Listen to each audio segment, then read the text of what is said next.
भैया fat loose करने के लिए स्प्रिंटिंग करूँ या फिर सिर्फ वॉक? क्या स्प्रिंटिंग भैया सबसे ज़्यादा कैलोरीज बर्न करता है? क्या वॉकिंग से मैं फैट लॉस कर भी पाऊंगा? भैया आपने फैट लूज किया और हमेशा लीन रहते हो, क्या आप भी रेगुलर स्प्रिंटिंग करते हो? स्प्रिंटिंग करूं तो कितनी स्प्रिंटिंग करूं? भैया वॉकिंग से मेरा फैट लॉस काफ़ी स्लो हो रहा है, क्या मैं स्प्रिंटिंग पे स्विच कर जाऊं?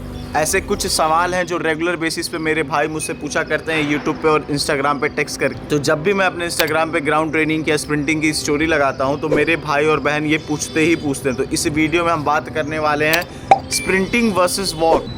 क्या बेहतर है आपके फैट बर्निंग के लिए? क्या आपका काम सरल कर देगा? कैसे आपको इस चीज़ को टारगेट करना हो? वो सारे सवाल स्प्रिंटिंग और वॉकिंग से रिलेटेड जो आपको क्यूरियस करते हैं, कितना करना है, कब करना है, किन लोगों को करना है, सारे सवालों का जवाब दूंगा। हाँ, एक रिक्वेस्ट है, एक चीज़ आपको याद रखनी पड़ेगी कि आपको समझना होगा स्प्रिंटिंग एनारोबिक एक्सरसाइज है जो ऑक्सीजन तो कंज्यूम करती है पर थोड़े देर बाद वो ग्लाइकोजन पे और बॉडी के स्टोर्ड फैट पे शिफ्ट कर जाती है खुद को ताकत देने के लिए। पर जब आप सिर्फ बात करोगे जॉगिंग की या वॉक की तो वो एरोबिक है, वो हैवीली डिपेंडेंट होती है आपके ऑक्सीजन के कंजप्शन पे। इस चीज़ को याद रखिएगा क्योंकि आने वाले मिनटों में यही एक लाइन आपके सारे सवालों का जवाब देने वाली है। तो आइए चलते हैं डिटेल में बात करते हैं स्प्रिंट वर्सेस वॉक पे। तो जो सबसे पहला टॉपिक ऑफ डिस्कशन होने वाला है वो है मसल मास। देखिए एक कहावत है कि जितना आपके शरीर में मसल रहेगा उतना ज़्यादा आप कैलोरीज बर्न करोगे और लीन रह पाओगे। इसका एक रीज़न है 50 केजी मसल मास वाला युवराज और 60 केजी मसल मास वाला युवराज जब साथ में स्क्वाट करेगा तो 60 केजी वाला युवराज हमेशा ज़्यादा कैलोरीज बर्न करेगा। स्प्रिंटिंग काफ़ी ज़्यादा आपका ह्यूमन ग्रोथ हार्मोन को पुश करता है। इसका साफ फर्क आप देख सकते हो Olympic gold medallist Usain Bolt में जो एक स्प्रिंटर है और साथ में एलियूड किपचोगे जो केनियन मैराथन विनर है, 2 बार गोल्ड मेडलिस्ट है। दोनों की बॉडी में काफी ज्यादा फर्क है। उसका रीजन है कि स्प्रिंटिंग आपके ह्यूमन ग्रोथ हार्मोन को पुश कर देता है, साथ ही बेसल मेटाबॉलिक रेट को भी पुश कर देता है जिससे आप मसल मास भी बढ़ाते हो। साथ ही साथ स्प्रिंटिंग आपकी ईपीओसी जनरेट करती है। इसका क्या अर्थ होता है? आपकी बॉडी ऑक्सीजन का कंजप्शन बढ़ा देती है जिससे आप अगले 48 घंटों तक भी कैलोरीज बर्न करते हो। आप स्प्रिंटिंग आज करके आए हो, आप उसकी कैलोरी बर्निंग 2 दिन बाद तक भी करोगे। जब आप एक्स्ट्रा कैलोरीज बर्न करोगे ऑफ कोर्स आप ज्यादा फैट बर्न करने वाला हो। तो जब बात हम मसल मास की करेंगे तो स्प्रिंटिंग आपकी मसल मास भी बनाती है और इसी रीजन से आपको ज्यादा कैलोरीज बर्न करने में, एनर्जी एटीपीज ब्रेक करने में और लीन रहने में मदद करती है। तो यहाँ पे क्रिस्टल क्लियर विनर हमारा स्प्रिंटिंग ही होने वाली है। तो जो सेकंड टॉपिक ऑफ डिस्कशन होने वाला है वो होने वाला है हमारा हेल्थ और स्ट्रेस लेवल। तो हम ओवरऑल हेल्थ की बात करते हैं ना तो हमारी पूरी बॉडी मैटर कर जाती है। हमारे स्ट्रेस लेवल्स काफी ज्यादा आए दिनों में मैटर कर जा रहे हैं, जो खासकर वैसे मेरे भाई जो 30 साल से ऊपर हो और उनके बॉडी के जो सबसे बड़ी इशू जो स्टार्ट करती है बीमारियों को दावत देना वो होता है कोर्टिसोल, जो स्ट्रेस हार्मोन है। अब बात करेंगे sprinting as compare to walk. Sprinting आपके कोर्टिसोल लेवल को काफी ज्यादा दबा देती है, वो कोर्टिसोल को रेस्ट्रिक्ट कर देती है ग्रो करने से। तो अगर आपके रूटीन में, आपके दिनचर्या में हफ्ते में 2-3 बार ही सही अगर स्प्रिंटिंग आप एडअप किए हुए तो आपका कोर्टिसोल लेवल कभी ऊपर नहीं जाने वाला, जो कि वॉकिंग के एस्पेक्ट में ऐसा नहीं होता। वॉकिंग का आपका कोई डायरेक्ट एक इंपॉर्टेंट रिलेशन, एक हैवी रिलेशन कोर्टिसोल से नहीं है। साथ में ही स्प्रिंटिंग आपके जो हैप्पी हार्मोन, जो आपको मूड को इनलाइट करता है, जो आपको कॉन्फिडेंट फील कराता है, एंडोमॉर्फिन, जब आप स्प्रिंटिंग करोगे तो काफी ज्यादा एंडोमॉर्फिन से रिलीज होता है जो आपको काफी मोटिवेट करता है, जो आपको एक एक्स्ट्रा रीजन देता है कि भैया आप स्प्रिंटिंग करोगे तो काफी बेहतर फील करोगे, मेंटली आप काफी खुश रहोगे, क्योंकि एज कंपेयर टू वॉक बहुत कम है। वॉकिंग भी आपके एंडोमॉर्फिन्स को रिलीज करती है पर वो काफी टाइम लेती है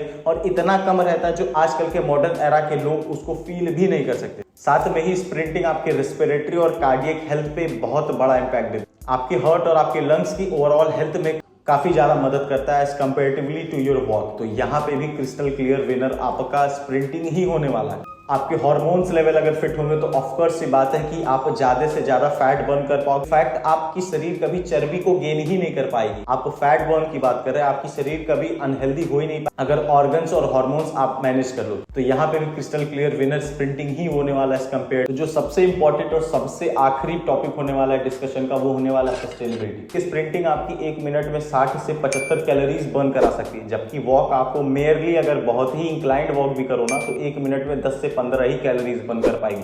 पर जो सबसे बड़ी चीज आती है कि कितने लोग स्प्रिंटिंग कर सकते हैं, आपकी एज क्या है। अगर आप 40-45 के प्लस हो तो आई डोंट थिंक सो कि आप बहुत तेज स्प्रिंट कर सकते। आपके जॉइंट्स उतने स्ट्रांग नहीं होंगे और इंजरी के चांसेस भी होंगे, और उसके साथ ही साथ आपकी ज्यादातर लोग अनफिट हैं जिनकी वजह से उनकी बॉडी की मोबिलिटी नहीं अच्छी और जो इंजरी को दावत देती है।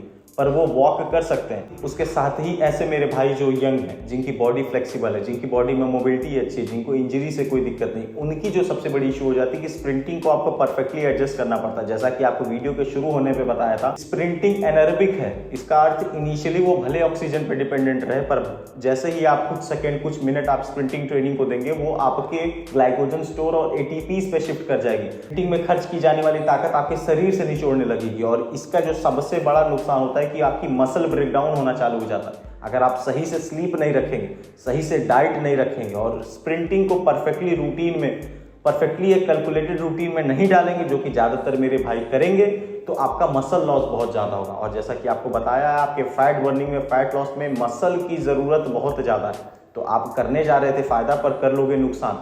दूसरी चीज़ की ज़्यादातर बड़े भाई मेरे, वो पॉसिबल ही नहीं स्प्रिंटिंग को करना, पर इसके सामने जो सबसे बड़ी दिक्कत आ जाती है, वॉकिंग से आप बहुत ज़्यादा कैलोरीज बर्न नहीं कर सकते। वॉकिंग से आप अपने ऑर्गन्स को बहुत ज़्यादा इम्पैक्ट नहीं दे सकते। वॉकिंग का जो रिटर्न है वो काफ़ी ज़्यादा स्लो है। कहीं आप स्प्रिंटिंग में 5 किलो कम कर सकते हो, और वहीं वॉक करोगे तो हो सकता है कि महीने भर में 1 किलो भी फैट बर्न ना कर पाओ, तो जो काफ़ी डिमोटिवेटिंग हो जाता है। स्प्रिंटिंग आपको पुश करता है कि भैया हम डिफरेंसेस देख सकते हैं, आप मोटिवेटेड फील करते हो, पर वॉक में आपका रिटर्न स्लो होने की वजह से काफ़ी डिमोटिवेटेड फील करने लगते हो। खासकर ऐसे लोग जिनका बैकग्राउंड फिटनेस या स्पोर्ट्स से नहीं है, वो जल्दी इस चीज़ को छोड़ देते हैं अगर वॉक के थ्रू जाए। दैट डज नॉट मीन कि स्प्रिंटिंग हर वे में वॉकिंग को बीट कर रहा है। बहुत सारे ऐसे चांसेस हैं, जैसे कि सस्टेनेबिलिटी में आप चाहो तो रोज रेगुलर वॉक कर सकते हो। ऑफिस से आओ, काम से आओ, 20 मिनट 30 मिनट कहीं भी समय निकाल के वॉक कर सकते हैं। पर स्प्रिंटिंग के लिए आपको प्रॉपर ग्राउंड चाहिए, स्प्रिंटिंग के लिए प्रॉपर मोटिवेशन चाहिए, प्रॉपर डेडिकेशन चाहिए, जो आज के एरा में पॉसिबल ही नहीं है। क्योंकि स्प्रिंटिंग आपकी बॉडी की हर एक एटीपी को निचोड़ती है, हर एक ऑर्गन को यूज करती है।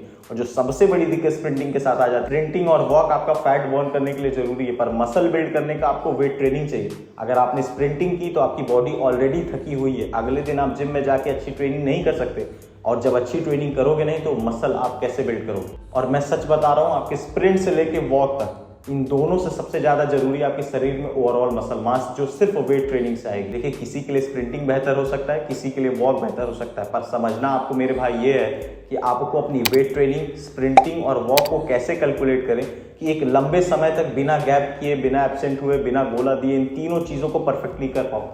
स्प्रिंटिंग इतनी करो कि आपका मसल लॉस ना हो, वॉक इतना करो कि आपकी कैलोरीज रेगुलर बेसिस पे बर्न होती रहे, और वेट ट्रेनिंग इतनी रहे कि आपके बॉडी के organs, hormones, sugar level, diabetic level, muscle mass, ये बढ़ता ही रहे आए दिन।